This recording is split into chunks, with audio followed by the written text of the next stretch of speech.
ಶ್ರೀ ಮಹಾಗಣಪತಯೇ ನಮಃ. ಶ್ರೀ ಗುರುಭ್ಯೋ ನಮಃ. ಹರಿ ಓಂ. ಓಂ ನಮಃ ಶಿವಾಯ. ಪ್ರಿಯ ವೀಕ್ಷಕರೇ, ಕನ್ಯಾ ರಾಶಿ ಜೂನ್ 2026 ತಿಂಗಳ ಭವಿಷ್ಯ ಕಾರ್ಯಕ್ರಮಕ್ಕೆ ನಿಮಗೆಲ್ಲ ಹಾರ್ದಿಕ ಸ್ವಾಗತ.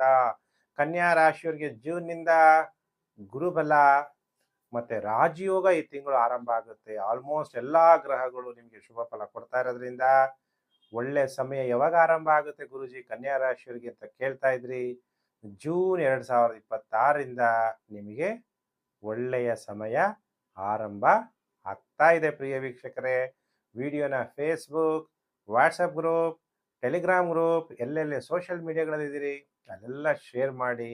ಸರ್ವಸ್ಯ ಲೋಚನಂ ಶಾಸ್ತ್ರಂ, ಕತ್ಲಿರೋಗೆ ಬೆಳಕನ್ನು ತೋರಿಸುವಂತಹ ಕೆಲಸವನ್ನ ಮಾಡಿ.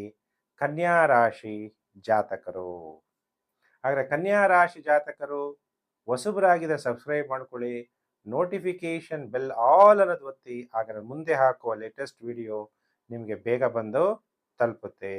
1 ಜೂನ್ 2026 ಗುರು ಅತಿಚಾರಿಯಾಗಿರೋದ್ರಿಂದ ಮಿಥುನ ರಾಶಿಯಿಂದ ಕರ್ಕಾಟಕ ರಾಶಿಗೆ ಸಂಚಾರ ಆಗೋದ್ರಿಂದ 1ನೇ ತಾರೀಕಿಂದ ನಿಮ್ಗಾಗಲೇ ಗುರುಬಲ ಆರಂಭ ಆಗ್ಬಿಟ್ಟಿರುತ್ತೆ.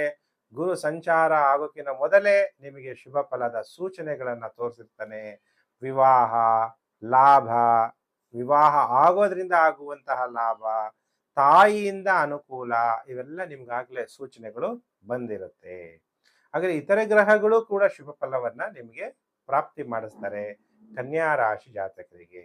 ಈ ವಿಡಿಯೋದಲ್ಲಿ ನಾನು ಗುರು ಸಂಚಾರದ ಫಲವನ್ನು ತಿಳಿಸಲ್ಲ, ಅದನ್ನ ಸಪರೇಟ್ ವಿಡಿಯೋ ಮಾಡಿದ್ದೀನಿ. ಯಾಕಂದ್ರೆ ಅದು ಟೈಮ್ ಜಾಸ್ತಿ ಹಿಡಿಯುತ್ತೆ. ಗುರು ಸಂಚಾರದ ಫಲ ನಿಮ್ಮ ಮೇಲೆ ಏನು ಪರಿಣಾಮ ಬೀರುತ್ತೆ ಕನ್ಯಾ ರಾಶಿಯವರ ಮೇಲೆ ನಾನು ಸಪರೇಟ್ ವಿಡಿಯೋ ಮಾಡಿದ್ದೀನಿ. ನೋಡದೇ ಇರುವಂಥವ್ರು ನೋಡಿ ತಿಳ್ಕೊಳ್ಳಿ. ವಿಡಿಯೋನ ಕೂಡ ಶೇರ್ ಮಾಡಿ ಪ್ರಿಯ ವೀಕ್ಷಕರೇ. ಹಾಗಾದರೆ ಕನ್ಯಾ ರಾಶಿ ಜಾತಕರಿಗೆ ಗುರು ಲಾಭ ಭಾವ, ಗುರುವಿನಂತೆಯೇ ಅತ್ಯಂತ ಶುಭ ಫಲ ಕೊಡುವಂತಹ ಶುಕ್ರ ಕೂಡ 8 ಜೂನ್ 2026 ರಾಶಿ ಪರಿವರ್ತನೆ ಆಗ್ತಾನೆ. ಗುರು ಮಿಥುನ ರಾಶಿಯಿಂದ ಕರ್ಕಾಟಕ ರಾಶಿಗೆ, 8ನೇ ತಾರೀಕು ಶುಕ್ರ ಕೂಡ ಮಿಥುನ ರಾಶಿಯಿಂದ ಕರ್ಕಾಟಕ ರಾಶಿಗೆ ಸಂಚಾರ. ಶುಕ್ರ ಅಂದಾಗ ಕನ್ಯಾ ರಾಶಿಯವರಿಗೆ ಯಾವ ಅಧಿಪತಿ? ದ್ವಿತೀಯಾಧಿಪತಿ ಮತ್ತು ಭಾಗ್ಯಾಧಿಪತಿ ಲಾಭ ಸ್ಥಾನದಲ್ಲಿ. ಅಂದ್ರೆ ಧನ ಲಾಭ ಯೋಗ ಕನ್ಯಾ ರಾಶಿಯವರಿಗೆ ಉಂಟಾಗ್ತಾ ಇದೆ. ಧನ ಲಾಭ, ಧನ ಅಂದಾಗ ಯಾವ ತರ ಧನ? ಸ್ಥೂಲವಾದ ಧನನ, ಸಂಪತ್ತ, ಪ್ರಾಪರ್ಟಿನ, ಅಂದ್ರೆ ಧನ. ಧನಂ ಮೂಲಂ ಇದಂ ಜಗತಿ, ಜಗತ್ತಲ್ಲಿ ಹಣ ಇಲ್ಲದೆ ಏನ್ ನಡೆಯಲ್ಲ. ಅಂತಹ ಹಣ ನಿಮಗೆ ಲಾಭವಾಗಿ ಬರುತ್ತೆ. ಕುಟುಂಬಕ್ಕೆ ಸಂಬಂಧಪಟ್ಟಂತ ಕೆಲಸ ನೀವು ಮಾಡ್ತಾ ಇದ್ದೀರಾ ಕನ್ಯಾ ರಾಶಿಯವರು, ನಿಮಗೆ ಲಾಭ.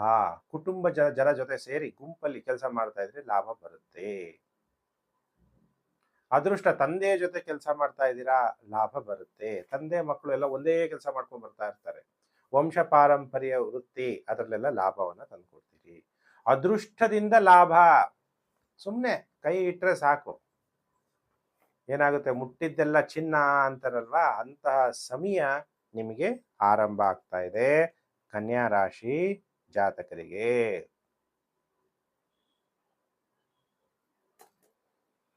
ಹಾಗಾದ್ರೆ ಶುಕ್ರ ಲಾಭ ಸ್ಥಾನದಲ್ಲಿದ್ದಾಗ ನಾನು ಹೇಳಿದೆ ಧನ ಲಾಭ ಯೋಗ. ನೀವು ಮುಟ್ಟಿದ್ದೆಲ್ಲ ಬಂಗಾರ, ಮಣ್ಣು ಅದು ಒಂದು ಗಾದೆ. ಮುಟ್ಟಿದ್ದೆಲ್ಲ ಬಂಗಾರ ಆದ್ರೆ ಏನ್ ಮುಟ್ಟಿದ್ರು, ಊಟ ಮಾಡಿದ್ರು ಬಂಗಾರ ಆಗ್ಬಿಡುತ್ತಾ ಅಂತ ನೀವು ಕೇಳ್ಬೋದು. ನೀವು ಕೇಳೋ ಹಕ್ಕಿದೆ, ನೀವು ಕಮೆಂಟು ಮಾಡ್ಬೋದು. ಹಂಗಾಗ್ಬಿಟ್ರೆ ಊಟ ಮಾಡಕ್ಕಾಗುತ್ತಾ? ಅದರ ಅರ್ಥ ಏನು ಅಂದ್ರೆ ಅಷ್ಟು ಒಳ್ಳೆ ಟೈಮ್ ಆರಂಭ ಆಯ್ತು ಅಂತ ಅರ್ಥ. ಹಾಗಾದ್ರೆ ಶುಕ್ರ ಲಾಭ ಸ್ಥಾನದಲ್ಲಿದ್ದಾಗ ಸ್ನೇಹಿತರಿಂದ ಉತ್ತಮ ಬೆಂಬಲ. ಇಷ್ಟು ದಿವಸ ವೈವಾಹಿಕ ಜೀವನದಲ್ಲಿ ಕಲಹ ಇತ್ತು, ಕೆಲವರಿಗೆ ಪೊಲೀಸ್ ಕೇಸು, ಕೋರ್ಟ್ ಕೇಸ್ ಎಲ್ಲ ಓಡಾಡಿರ್ತಾರೆ. ಈಗ ಪುರುಷ ಜಾತಕರಾಗಿದ್ದರೆ ಪತ್ನಿಯಿಂದ ಸುಖ, ಪತಿಯಿಂದ ಸಂತೋಷ. ಸ್ತ್ರೀ ಜಾತಕರಿಗೆ ನೀವು ಮಾಡುವಂತ ವೃತ್ತಿಯಲ್ಲಿ ನಿಪುಣತ್ವ, ಬುದ್ಧಿವಂತಿಕೆ ಜಾಸ್ತಿ ಆಗುವಂಥದ್ದು. ವಿದ್ಯಾರ್ಥಿಗಳು ವಿದ್ಯಾಭ್ಯಾಸದಲ್ಲಿ ಜಯ ಬಾರಿಸ್ತೀರಿ. ಅಲಂಕಾರ, ಸೌಂದರ್ಯ ಸಾಧನ ವಸ್ತು ಮಾರಾಟದಿಂದ ಉತ್ತಮ ಲಾಭ. ಕಮರ್ಷಿಯಲ್ ಬಿಸ್ನೆಸ್ ಅಂತ ಕರಿತೀವಲ್ಲ, ಮಾಲ್ಗಳಲ್ಲಿ ಅಥವಾ ಕೆಲವು ಟ್ರೇಡಿಂಗು ಈ ಥರದೆಲ್ಲ ಲಾಭ ಮಾಡ್ತೀರಿ. ಇಂಟರ್ನ್ಯಾಷನಲ್ ಬಿಸ್ನೆಸ್ ಅಂದಾಗ ಇಂಪೋರ್ಟ್ ಅಂಡ್ ಎಕ್ಸ್ಪೋರ್ಟ್ ಬಿಸ್ನೆಸ್ ಅಲ್ಲೂ ಲಾಭವನ್ನ ಮಾಡ್ಕೊತೀರಿ. ಶಾಂತಿ, ಆಕರ್ಷಣೆ ನಿಮ್ದು ಜಾಸ್ತಿ ಆಗುತ್ತೆ. ಆನಂದದಾಯಕವಾದಂತಹ ಜೀವನವನ್ನ ಕನ್ಯಾ ರಾಶಿ ಜಾತಕರು ಜೂನ್ 2026 ಶುಕ್ರ ಕೂಡ ಶುಭ ಫಲ ಕೊಡ್ತಾ ಇರೋದ್ರಿಂದ ಲಾಭ ಉಂಟಾಗುತ್ತೆ. ಸೂರ್ಯ 15/6/2026 ಕನ್ಯಾ ರಾಶಿಯವರಿಗೆ ಸೂರ್ಯ ವ್ಯಯಾಧಿಪತಿಯಾಗಿದ್ರು ಕೂಡ ದಶಮ ಭಾವದಲ್ಲಿ ಸಂಚಾರ ಆಗ್ಬೇಕಾದ್ರೆ ಅಂದ್ರೆ 15/6/2026 ವೃಷಭ ರಾಶಿಯಿಂದ ಮಿಥುನ ರಾಶಿಗೆ ಸಂಚಾರ ಆಗ್ಬೇಕಾದ್ರೆ ಸರ್ಕಾರದ ಎಲ್ಲಾ ಕೆಲಸ ಕಾರ್ಯಗಳು ಈಡೇರುತ್ತೆ. ನಿಮಗೆ ಎಲ್ಲಿ ಬೇಕೋ ಅಲ್ಲಿ ವರ್ಗಾವಣೆಯನ್ನ ಮಾಡ್ಕೋಬಹುದು. ರಾಜಕಾರಣಿಗಳ ಸಹಾಯ ಸಿಗುತ್ತೆ. ರಾಜಕಾರಣಿಗಳಿಗೆ ಪಕ್ಷದಲ್ಲಿ ಒಂದು ನಿಷ್ಠಾವಂತನಂತೆ ನಿಮ್ಮನ್ನು ಗುರುತಿಸಿ ನಿಮಗೆ ಅಲ್ಲಿ ಒಂದು ಒಳ್ಳೆ ಸ್ಥಾನಮಾನ ಯಾವುದೇ ಪಕ್ಷದವರು ಇರ್ಬೋದು ಪ್ರಾಪ್ತಿಯಾಗುತ್ತೆ. ಈಗ ಆಡಳಿತ ಪಕ್ಷ ಇದ್ರೆ ಆಡಳಿತ ಪಕ್ಷದಲ್ಲೂ ಜವಾಬ್ದಾರಿಗಳು ನಿಮಗೆ ಸಿಗುವಂತಹ ಸಾಧ್ಯತೆಗಳು ಕನ್ಯಾ ರಾಶಿ ಜಾತಕರಿಗೆ ಕಂಡು ಬರ್ತಾ ಇದೆ. ಗುರುಜಿ ನಮಗೆ ಇದು ಯಾವುದೂ ಕಂಡು ಬರ್ತಾ ಇಲ್ಲ, ಯಾವಾಗಲೂ ಗುರುಬಲ ಬರುತ್ತೆ ಹೋಗ್ತಾ ಇದೆ ಅಂದಾಗ ನಿಮ್ಮ ಜಾತಗಳನ್ನ ತೋರಿಸ್ಕೊಳ್ಳದೆ ನಿಮಗೆ ನೀವೇ ನಿಮ್ಮ ತಲೆ ಮೇಲೆ ನಿಮ್ಮನ್ನ ನೀವು ನಾಶ ಮಾಡ್ಕೊತಾ ಇದ್ದೀರಾ. ಯಾಕಂದ್ರೆ ಜಾತಕ ತೋರಿಸಿ ಕೆಲವು ಬರೀ ಜಾತಕ ತೋರಿಸೋದು ಒಂದೇ ಅಲ್ಲ, ನಾನು ಹೇಳಿದಂತಹ ಪರಿಹಾರಗಳನ್ನ ಮಾಡಿಕೊಂಡಾಗ ನಿಮಗೆ ಒಳ್ಳೆ ಸಮಯ ಬಂದಿದ್ದೆಲ್ಲ ಫಲ ಅನ್ನೋದು ನಿಮಗೆ ಪ್ರಾಪ್ತಿಯಾಗುತ್ತೆ. ಕನ್ಯಾ ರಾಶಿ ಜಾತಕರಿಗೆ ಬುಧ ನಿಮ್ಮ ಜನ್ಮ ರಾಶಿಯಾಧಿಪತಿ 22/6/2026 ಲಾಭ ಸ್ಥಾನಕ್ಕೆ ಬರ್ತಾನೆ. ಜನಗಳಿಂದನೂ ಕನ್ಯಾ ರಾಶಿಯವರಿಗೆ ಸಹಾಯ. 22ನೇ ತಾರೀಕುವರೆಗೂ ಜನಗಳದ್ದು ಅಷ್ಟೊಂದು ಬೆಂಬಲ ಇರಲ್ಲ. ಮತ್ತೆ ಉದ್ಯೋಗದಿಂದನೂ ಲಾಭ ಉಂಟಾಗುತ್ತೆ. ಅದರಲ್ಲೂ ಕೂಡ ಬ್ಯಾಂಕಿಂಗ್ ಸೆಕ್ಟರ್, ಕಮ್ಯುನಿಕೇಶನ್ ಸಂಬಂಧಪಟ್ಟಂತ ಕೆಲಸಗಳು, ಲಾಯರ್ಗಳು, ಅಡ್ವೊಕೇಟ್ಸು ಮತ್ತೆ ಡಾಕ್ಟರ್ಗಳಿಗೂ ಕೂಡ ಬಹಳ ಉತ್ತಮವಾದಂತಹ ಲಾಭ. ನಿಮ್ಮ ಸೋದರ ಮಾವನಿಂದ ನಿಮಗೆ ಲಾಭ ಆಗುವಂಥದ್ದು. ಆಡಿಟರ್ಗಳಿಗೆ ಒಳ್ಳೆ ಲಾಭ. ಯಾರು ಪುಸ್ತಕಗಳು ಪಬ್ಲಿಷ್ ಮಾಡಬೇಕು ಅಂದರೆ ಈ ತಿಂಗಳು 22ನೇ ತಾರೀಕು ನಂತರ ಪುಸ್ತಕಗಳನ್ನ ಪಬ್ಲಿಷ್ ಮಾಡಿ ಒಳ್ಳೆಯದಾಗುತ್ತೆ. ಡರ್ಮಿಟಾಲಜಿ ಸ್ಕಿನ್ ಸ್ಪೆಷಲಿಸ್ಟ್ ಡಾಕ್ಟರ್ಗಳಿಗೆ ಕೂಡ ಉತ್ತಮವಾದಂತಹ ಸಮಯ ಆರಂಭ ಆಗುತ್ತೆ. ಇನ್ನು ಕೆಲವರೆಲ್ಲ ರೀಲ್ಸ್ ಮಾಡ್ತೀರಿ, ಯೂಟ್ಯೂಬರ್ಗಳಾಗಿರ್ತೀರಿ, ಅಲ್ಲೆಲ್ಲ ಕಾಮಿಡಿಯನ್ನ ಮಾಡುವಂಥದ್ದು, ಹಾಸ್ಯವನ್ನ ಮಾಡುವಂಥವ್ರಿಗೂ ಒಳ್ಳೆ ಲಾಭ ಆಗುತ್ತೆ. ಲಾಯರ್ಗಳಿಗೂ ಕೂಡ ಕೆಲವರು ಲಾನಲ್ಲಿ ಒಳ್ಳೊಳ್ಳೆ ಎಕ್ಸಾಮ್ಗಳನ್ನ ಪಾಸ್ ಆಗಿ ಗುರು ಜೊತೆಗಿರೋದ್ರಿಂದ ಜಡ್ಜ್ಗಳಾಗುವಂತಹ ಯೋಗ ಕೆಲವು ಲಾಯರ್ಗಳಿಗೆ ಉಂಟಾಗುವಂತಹ ಯೋಗ ಉಂಟಾಗುತ್ತೆ. ಅದಕ್ಕೆ ನಿಮ್ಮ ಜನ್ಮ ಜಾತಕಗಳನ್ನ ತೋರಿಸ್ಬೇಕು, ಅದ್ರ ಜೊತೆಗೆ ದಶಾಭುಕ್ತಿ ಇರಬೇಕು. ಮತ್ತೆ ಕೆಲವು ಗ್ರಹಗಳು ನಿಮ್ಮ ಜನ್ಮ ಜಾತಕದಲ್ಲಿ ಪ್ರಬಲವಾಗಿರಬೇಕು. ಅದ್ಯಾವುದು ಇಲ್ಲ ಅಂದಾಗ ಬರೀ ಜಾತಕ ತೋರಿಸೋದಲ್ಲ, ಆ ಗ್ರಹಗಳನ್ನ ಪ್ರಬಲ ಮಾಡಿಕೊಂಡು ನಿಮ್ಮ ಮನೋಕಾಮನೆಗಳನ್ನ ಪೂರ್ಣ ಮಾಡಿಕೊಳ್ಳುವಂತಹ ಕಾಲ ಇದು. ಇಂತಹ ಒಳ್ಳೆಯ ಸಮಯ ಮನೆಗೆ ಮಹಾಲಕ್ಷ್ಮಿ ಬಂದರೂ ಕೂಡ ಗುರುತಿಸದೇ ಇರುವಂಥದ್ದು, ಮನೆ ಬಾಕಲನ್ನು ತೆಗೆದೇ ಇರುವಂತಹ ತಪ್ಪು ಕೆಲಸಗಳನ್ನು ಕನ್ಯಾ ರಾಶಿ ಜಾತಕರು ಮಾಡ್ಕೋಬೇಡಿ. ನೀವು ಬಹಳ ಬುದ್ಧಿವಂತರು, ನಿಮ್ಮ ರಾಶ್ಯಾಧಿಪತಿನೇ ಬುಧ ಆಗಿರೋದ್ರಿಂದ ಈ ಒಳ್ಳೆಯ ಸಮಯವನ್ನ ನೀವು ಉಪಯೋಗ ಮಾಡ್ಕೊಳ್ಳಿ ಅನ್ನುವಂತಹ ವಿಚಾರವನ್ನ ನಾನೀಗ ತಿಳಿಸ್ತಾ ಇದ್ದೀನಿ.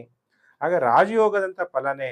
ಆಗ ಕುಜ 9ನೇ ಮನೆಗೆ ಬರ್ತಾನಲ್ಲ, ಕುಜ ಏನಾದರೂ ಅಶುಭ ಫಲಗಳನ್ನ ಮಾಡ್ತಾನ, ಯಾವ ವಿಷಯದಲ್ಲಿ ನೀವು ಎಚ್ಚರವಾಗಿರ್ಬೇಕು ಅಂದಾಗ ಮಾಂಸಖಂಡ, ವಯಸ್ಸಾಗ್ತಾ ಮಾಂಸಖಂಡದಲ್ಲಿ ನೋವು ಅದಿದ್ದೇ ಇರುತ್ತೆ. ಕೆಲವರಿಗೆ ಒಡವೆಗಳ ನಷ್ಟ ಆಗುವಂಥದ್ದು, ಗಾಯಗಳಾಗುವಂತಹ ಸಾಧ್ಯತೆ ಇದೆ. ಎಚ್ಚರ, ರಕ್ತ ಕೆಡುವಂತಹ ಸಾಧ್ಯತೆ ಇದೆ. ಈ ವಿಚಾರದಲ್ಲಿ ನೀವು ಬಹಳ ಎಚ್ಚರವಾಗಿರ್ಬೇಕು. ಯಾಕೆಂದ್ರೆ ಮಂಗಳ ಗ್ರಹ 20/6/2026 ಮೇಷರಾಶಿಯಿಂದ ವೃಷಭ ರಾಶಿಗೆ ಸಂಚಾರ ಆಗ್ಬೇಕಾದ್ರೆ 9ನೇ ಮನೆ ಅಂದ್ರೆ ಭಾಗ್ಯಭಾವ, ಗೋಚಾರದಲ್ಲಿ ಮಂಗಳ ನಿಮಗೆ ತೃತೀಯಾಧಿಪತಿ ಮತ್ತು ಅಷ್ಟಮಾಧಿಪತಿಯಾಗಿರೋದ್ರಿಂದ ಭಾಗ್ಯ ಭಾವದಲ್ಲಿ ಸ್ವಲ್ಪ ಅಶುಭ ಫಲಗಳನ್ನ ಕೊಡ್ತಾನೆ. ಹಾಗಾದ್ರೆ ಕನ್ಯಾ ರಾಶಿ ಜಾತಕರು ಏನ್ ಪರಿಹಾರ ಮಾಡಬೇಕು? ಶಿವನ ದೇವಸ್ಥಾನಕ್ಕೆ ಹೋಗಿ ದೀಪ ಹಚ್ಚಿ, ಗಂಟೆ ದಾನ ಮಾಡಿ, ದೀಪವನ್ನ ದಾನ ಮಾಡಿ. ನನ್ನ ಕೈಲಿ ಹಣ ಇಲ್ಲ ಅಂದ್ರೆ ದೀಪದ ಬತ್ತಿ, ಎಣ್ಣೆ ದೇವಸ್ಥಾನಗಳಲ್ಲಿ ನೀವು ದಾನ ಮಾಡಬೇಕು. ಸುಬ್ರಹ್ಮಣ್ಯೇಶ್ವರನಿಗೆ ಹಸುವಿನ ಹಾಲಿನಿಂದ ಕ್ಷೀರಾಭಿಷೇಕ ಮಾಡಬೇಕು. ನೀವು ಯಾರ್ಯಾರು ಶಿವಭಕ್ತರಿದ್ದೀರಿ, ಓಂ ರುದ್ರಾಯ ನಮಃ ಅನ್ನುವಂಥ ಮಂತ್ರ ಜಪ ಮಾಡಿ ರುದ್ರಾಭಿಷೇಕವನ್ನು ಮಾಡಿಸ್ತಾ ಹೋಗಿ ಆಗಾಗ. ಈ ತಿಂಗಳಲ್ಲಿ ನಿಮ್ಗೆ ಇನ್ನೂ ಅನುಕೂಲಗಳು, ಒಳ್ಳೊಳ್ಳೆ ಶುಭ ಫಲಗಳು ಪ್ರಾಪ್ತಿಯಾಗುತ್ತೆ. ಪ್ರಿಯ ವೀಕ್ಷಕರೇ, ನಾನು ಯಾವುದೇ ದೇವಿ ದೇವತೆಗಳನ್ನ ನೀವು ಪೂಜೆ ಮಾಡ್ಬೋದು. ಏಕಾಗ್ರತೆಯಿಂದ ಮಾಡಿ, ನಿಮಗೆ ಸಂಪೂರ್ಣವಾದಂತಹ ಫಲ ಭಗವಂತ ನಿಮಗೆ ಕೊಟ್ಟೇ ಕೊಡ್ತಾನೆ ಈ ತಿಂಗಳಲ್ಲಿ ಅನ್ನುವಂತಹ ವಿಶ್ವಾಸದಿಂದ ನಾನು ನಿಮಗೆ ಹೇಳ್ತಾ ಇದ್ದೀನಿ. ಪ್ರಿಯ ವೀಕ್ಷಕರೇ, ವಿಡಿಯೋ ಎಲ್ಲ ಫೇಸ್ಬುಕ್, ವಾಟ್ಸಪ್ ಗ್ರೂಪ್, ಟೆಲಿಗ್ರಾಮ್ ಗ್ರೂಪಲ್ಲೆಲ್ಲ ಶೇರ್ ಮಾಡಿದ್ದಕ್ಕೆ ನಿಮ್ಗೆಲ್ಲರಿಗೂ ಕೂಡ ಧನ್ಯವಾದ. ನಿಮಗೆ ದೇವರು ಒಳ್ಳೇದು ಮಾಡಲಿ. ನಿಮಗೆ ಸುಖ, ಶಾಂತಿ, ಸಮೃದ್ಧಿ ಎಲ್ಲ ಪ್ರಾಪ್ತಿಯಾಗಲಿ. ಸಮಸ್ತ ಲೋಕೋ ಸುಖಿನೋ ಭವಂತು. ಪ್ರಿಯ ವೀಕ್ಷಕರೇ, ನಾನು ಮತ್ತೊಂದು ವಿಡಿಯೋದಲ್ಲಿ ಮತ್ತೆ ನಾನು ನಿಮ್ಮನ್ನು ಭೇಟಿ ಮಾಡ್ತೀನಿ. ನಮಸ್ಕಾರ.